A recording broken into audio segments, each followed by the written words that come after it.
Salut tout le monde, j'espère que vous allez bien. Bienvenue sur En Roue Libre où, tu le sais, oui, on teste tout un tas de voitures plus ou moins rouges, plus ou moins hybrides rechargeables, mais toujours avec un regard de monsieur tout le monde et une barbe de 3 jours. Ou 4, peut-être 5. Je vous propose le test d'une Mitsubishi. Non, c'est pas une Lancer Evo. Ça, si t'en as une dans le garage, je suis preneur parce que j'aimerais quand même bien essayer ça un jour. C'est bien l'Eclipse Cross, messieurs dames, qui va nous intéresser aujourd'hui.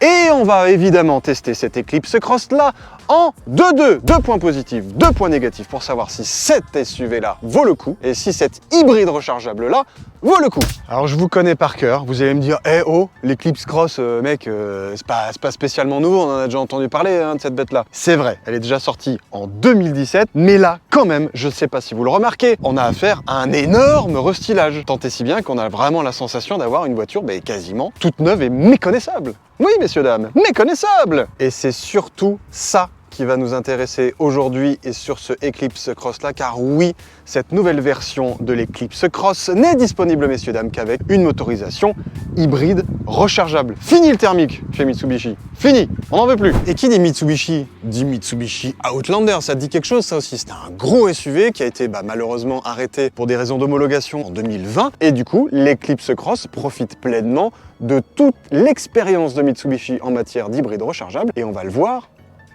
ça se sent. Bon, je crois que tu commences à connaître la bête. Avant de démarrer quoi que ce soit, avant de partir où que ce soit, quand on teste une voiture sur En Roue Libre, on fait quoi?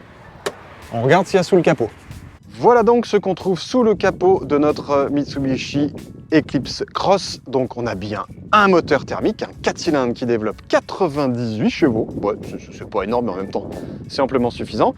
Et accouplé à un premier moteur électrique à l'avant de 82 chevaux, ou équivalent à 82 chevaux, et un autre moteur électrique sur l'essieu arrière, mais que tu verras pas parce qu'il est caché dans le coffre, qui lui fait 95 chevaux. Ces deux moteurs électriques sont alimentés par une petite batterie de 13,8 kWh et par un réservoir d'essence, de fuel pour le coup, de 43 litres. Du coup, cet assemblage de technologies à la fois essence, donc thermique, et électrique, nous propose quand même un petit couple de 193 Nm au maximum et quand même une puissance cumulée de 203 chevaux, ce qui pour faire mouvoir la tonne neuve de cet ensemble-là est plutôt pas mal. Bon, du coup, le 0 à 100 est avalé en 10 secondes 9, mais les performances de dragster de cette voiture-là, non, c'est pas vraiment ça qu'on va chercher, c'est plutôt l'autonomie en full électrique, et grâce à la petite batterie de 13,8 kWh, on peut rouler en 100% électrique pour environ 50 à 55 km. Niveau dimension, notre Eclipse Cross fait 4,40 m de long, 1,80 m de large et 1,68 m de haut. Et tu vois que la garde au sol est quand même relativement importante. Et ça, oui, c'est l'attrait d'un vrai Sport Utility Vehicle. Dernier petit truc à savoir qui n'est pas des moindres, c'est le prix de base de ce SUV là, qui est disponible de toute façon avec cette motorisation là et cette puissance là. Bon, en gros, il n'y a qu'un seul moteur et qu'une seule transmission. Une transmission intégrale, ouais, tu l'as bien compris.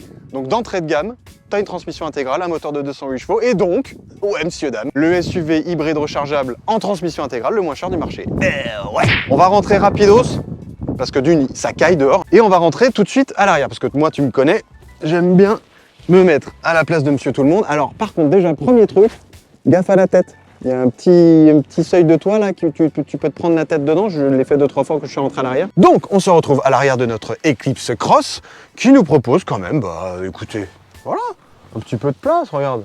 Aux jambes, je suis pas trop mal, j'ai de la place, aux pieds c'est pas génial, mais c'est pas scandale non plus. On a de la place en hauteur, même si le ciel de toit est quand même un petit peu bas, mais ça va. Nous avons les deux toits ouvrants qui vont bien parce que oui, nous avons la finition sapin de Noël. Et sur notre version sapin de Noël, on a même carrément droit à l'arrière à des petits sièges chauffants, à une prise 12 volts 120 watts, une petite sellerie cuir blanche de bonne aloi, un petit accoudoir qui va bien avec tes petits range-bouteilles qui vont bien, des sièges isofixes que tu peux bidouiller, machiner facilement par ici, facilement par là.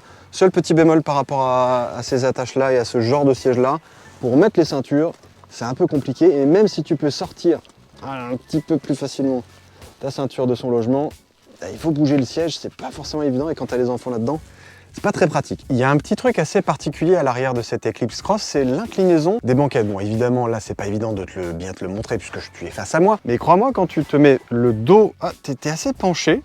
Bon, c'est pas désagréable, mais tu vois, t'es un peu... faut se pencher vers l'avant pour être un peu droit. Et deuxième petit truc à remarquer, c'est que quand on est à l'arrière, on a vraiment la sensation d'être un peu plus haut. Regarde, je te montre la vision que tu as de l'avant, tu vois, t'es quasiment... T'es pas au-dessus du conducteur, mais pas loin. Donc du coup, tu vois assez bien ce qui se passe autour de toi. T'as une bonne visibilité de chaque côté, parce que les fenêtres sont relativement larges et bien vêtues, hein, comme on dit dans le jargon. Tu te sens plutôt à l'aise dans cet Eclipse Cross, t'as de la place. C'est pas géant, mais il y a ce qu'il faut pour voyager tranquillement dans un confort, somme toute, de bonne aloi. Oui, je sais, si t'as l'habitude des tests sur en roue libre, et en particulier des tests en 2-2, tu sais que normalement, on va faire un tour par là-bas, derrière, dans le coffre, parce que c'est quand même là où tout se passe. Mais tu verras, on y reviendra un peu plus tard, et malheureusement, ça va faire partie des points négatifs.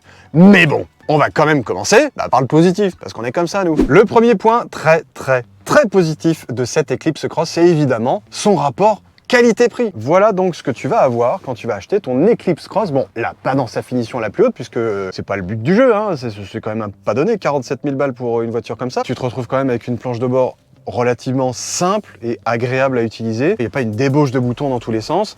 Et les quelques boutons qu'on a sont très pratiques. Tout ce commodo de clim, il fonctionne très bien. Là, évidemment, on se retrouve avec un drive mode où on peut changer entre éco, normal, neige, gravier et tarmac. Et des boutons, t'en as aussi à gauche du volant, et ça, c'est vraiment chouette. Alors tu peux dire, oui, c'est pas très beau, machin, nanana, mais ça, c'est ultra pratique parce que tu peux, en une pression, enlever les avertisseurs de maintien de ligne, enlever l'ESP. Tu peux même climatiser ta batterie si tu as envie qu'elle soit plus efficace. Et non, pardon, la climatiser par ici et mettre ta prise dans le coffre, dont on parlera un petit peu plus tard, en route. Ça, c'est très pratique. Tu as quelques retours au volant qui sont relativement simples. Bon, et c'est pas le truc le plus moderne de la Terre, hein, on va se le dire. Hein. C'est pas la voiture la plus up-to-date possible en termes d'ergonomie. Mais globalement, ça fait le job. Et globalement, c'est pas si mal fini que ça. Tu as aussi à dispo une dalle numérique de 8 pouces, tu vois, qui est pas si mal que ça, qui est tactilette, on va dire. Tu te retrouves avec un GPS, bon, qui est pas ultra up-to-date non plus, mais qui fait le job, encore une fois. Et tu as évidemment tout un tas d'informations sur le côté hybride rechargeable de la bête, avec la portée en kilomètres qui te reste et la distance totale que tu vas pouvoir parcourir. Entre autres, avec cette grosse bête-là, tu peux évidemment gérer tout un tas de choses. Ton moniteur de carburant, ton historique de carburant, comment tu utilises sur ton trajet, est-ce que tu as fait beaucoup d'électrique ou pas. Donc tu as vraiment des infos, on va dire, plutôt claires, plutôt bien défini, c'est lisible. Encore une fois, c'est pas le truc le plus trendy de la Terre, mais franchement, ça fait le job, c'est lisible. Le deuxième point très positif de cette Eclipse Cross PHEV, donc hybride rechargeable, faut-il encore une fois le rappeler, c'est justement sa capacité à gérer merveilleusement bien cette hybridation. Concrètement, les consommations sont vraiment contenues, même quand la batterie est déchargée, elle n'est jamais vraiment, parce qu'il y a toujours un petit brin d'hybridation qui traînouille pour que la voiture consomme le moins possible, même si elle n'est que en thermique. Je rappelle quand même que pour utiliser pleinement les capacités d'un hybride rechargeable, il faut le recharger le plus souvent possible, hein, sinon ça ne sert pas à grand chose, les gars. Et cette très bonne gestion de l'hybridation globale, elle se ressent évidemment au volant, ou plutôt elle se ressent pas. Parce que très franchement, le passage de l'électrique au thermique se fait de façon très naturelle. Ça se gère tout seul. Évidemment, on peut forcer le mode EV ou demander à la voiture de, on va dire, sauver la charge de la batterie, c'est-à-dire d'être pleinement hybride. Et je trouve que c'est dans ce mode-là qu'elle est la plus intéressante, parce que si on a, par exemple, là je dois avoir 10 km d'autonomie, donc j'ai quasiment vidé la batterie depuis ce matin où je roule quand même pas mal, je peux me dire, tiens, je vais sauvegarder ma batterie. Ça veut dire qu'en gros, la voiture va vraiment optimiser les temps de charge, les temps d'utilisation de l'électrique et du thermique en fonction de ce que je lui demande dans la tronche, donc de là où je suis. Si je suis sur autoroute, elle va demander un peu plus au thermique. Si je suis en ville ou dans une zone périurbaine, on va dire qu'elle va profiter un peu plus de son côté électrique. Du coup, les consommations vraiment sont contenues, parce que typiquement ce matin, je suis parti, j'ai dû faire aller, on va dire une cinquantaine de bornes, 70 km grand maximum dans ce petit tour que j'ai fait pour vous faire cette vidéo-là. J'ai consommé 20,9 kWh au 100 km avec l'électrique et 7,1 litres au 100 de moyenne. Et puis il y a un deuxième truc aussi dans ce deuxième point positif qui concerne la faculté de cette voiture à se charger relativement vite, parce que quand tu vas dehors et que tu ouvres la trappe, non pas à carburant mais à recharge électrique, tu te rends compte de quoi? Qu'il y a deux prises. Une prise, on va dire, classique, de type 2, et de l'autre côté, tu as quoi? Ça. Et ça, c'est quoi? C'est les fameuses prises CHAdeMO.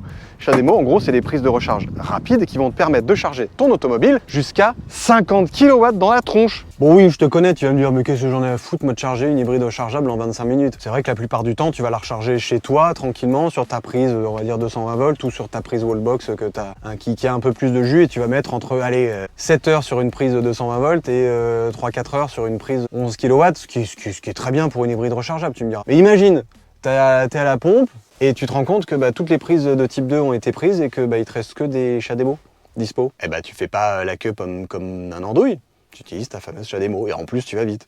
Moi je trouve ça cool. Et en plus, vu que maintenant la plupart des pompes de recharge facturent au temps passé à la pompe et pas à la puissance délivrée, t'as plutôt un intérêt à recharger plus vite que tout le monde. Donc c'est pratique la prise CHAdeMO. Je résiste pas, un dernier petit point, c'est un petit point positif bonus qui n'a pas vraiment attrait à la gestion de l'hybridation de cette voiture qui, on l'a vu, vraiment très très bonne, et qui a plutôt attrait à un petit truc un peu assez pratique, surtout si tu habites au Japon et que tu as souvent des coupures du courant. Tu vois, on va voir, ça se passe dans le coffre. C'est assez rare dans les bagnoles. Pas le coffre, hein. Ça tu connais quand même. Non, ce qui est plutôt rare, c'est ça. Qu'on ait accès à une prise 1500 watts qui soit capable de nous délivrer carrément du 220 volts. Donc en gros, et c'est pas une blague, tu peux alimenter carrément, ta maison. Donc ta voiture devient un groupe électrogène. Il faut avoir la batterie complètement chargée et le réservoir complètement plein. Et il paraît que tu peux même alimenter ta maison avec ta voiture pendant 10 jours. On va garder le coffre ouvert parce que c'est l'heure maintenant, malheureusement, des points négatifs de cette voiture. Et le premier énorme gros point négatif de cette Eclipse Cross, c'est quoi? La taille de son coffre, les gars! Non mais 328 litres, qu'est-ce que tu veux que je fasse avec 328 litres? Regarde-moi ça! La place compris, pas les batteries parce qu'elles sont sous la voiture, mais le moteur arrière, c'est délirant. Regarde-moi ça, tu peux quasiment rien mettre dedans. Et concrètement, tu as autant de place que dans une Dacia Sandero, quoi. C'est qui est quand même pas vraiment dans le même délire de segment. Là, sur un SUV de ce gabarit-là, qui fait, je le rappelle, plus de 4,50 m de long, t'as 328 litres, les gars, mais tu peux rien mettre là-dedans. T'as mis une valise et il n'y a plus rien. Tu peux même pas mettre un sac de golf. J'ai même pas fait le test du sac de golf, tellement tu peux pas le mettre. Donc t'avoueras que pour un SUV de ce type-là, de cette taille-là, la taille du coffre, c'est quand même le truc que tu regardes en premier, hein, quand t'es monsieur tout le monde comme moi. Et ça, franchement, 328 litres, c'est quasiment disqualifiant, quoi. C'est embêtant, parce que cette voiture-là, elle a plein de qualités, on l'a vu dans ses points positifs, mais ça, c'est un vrai gros défaut. Pour un SUV qui se veut familial, tu repasses. Bon, on va pas dire que c'est le deuxième point négatif, ça va aller un peu avec le premier sur le côté, on va dire, pratique de cette voiture, du fait de son tout petit coffre et du fait de quelques petits trucs d'ergonomie que je trouve assez insupportables. Typiquement, quand tu veux ouvrir tes vitres, t'as la main qui fait comme ça et tu tombes sur quoi? Le petit sélecteur qui te permet de gérer et de régler ton rétro. Faut que tu ailles en dessous, chercher tes commodos de lève-vitres. Ça, c'est pas très pratique. Deuxième petit truc, à la longue, on s'y habitue, mais quand tu démarres ta voiture, elle ne garde pas le auto-hold. Concrètement, ta voiture, quand tu es au feu rouge, elle avance si tu as oublié d'appuyer sur ce bouton-là. Petit truc aussi tout bête, moi j'aime bien utiliser les palettes au volant qui permettent de gérer la récupération d'énergie, ou du moins la puissance de la récupération d'énergie. J'aime bien avoir la récupération d'énergie la plus forte tout le temps. Et aussi, j'aime bien être en drive mode éco. Ça veut dire que, en gros, tout ça, quand tu démarres ta voiture, c'est pas gardé en mémoire. Donc en gros, à chaque fois que tu démarres ta voiture, il faut appuyer sur Auto Hold pour le garder, il faut mettre ton drive mode sur Eco, et puis il faut remettre ton truc sur B5 pour avoir la plus grande récupération d'énergie possible. C'est dommage de pas avoir une sorte de profil type d'utilisateur, tu vois, genre t'appuies sur 1, et puis t'as tout ça qui se met en route d'un seul coup, et puis t'as pas besoin de le faire à chaque fois que tu démarres.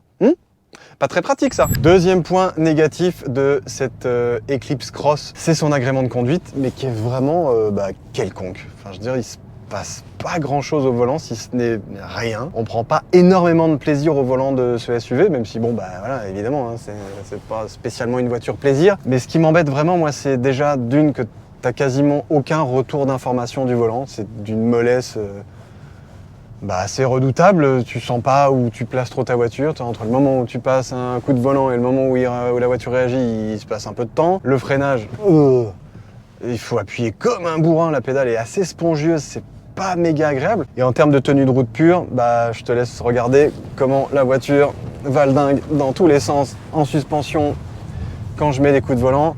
Évidemment, hein, tu vas pas mettre des coups de volant tous les jours, mais imagine, tu veux éviter quelqu'un ou quelque chose, c'est pas un chewing-gum, mais ça reste un peu mou, on est haut et on sent que le centre de gravité vite, tu vois, la voiture elle balance assez vite, quoi, alors que je mets des tout petits coups de volant, quoi. Donc les suspensions sont relativement molles et ça c'est pas très agréable. Évidemment à la longue sur un long trajet, ça tu t'en cognes. Évidemment sur une utilisation on va dire lambda, Bah, comme a priori ce que tu vas faire avec cette voiture-là, bon bah c'est pas spécialement un point négatif.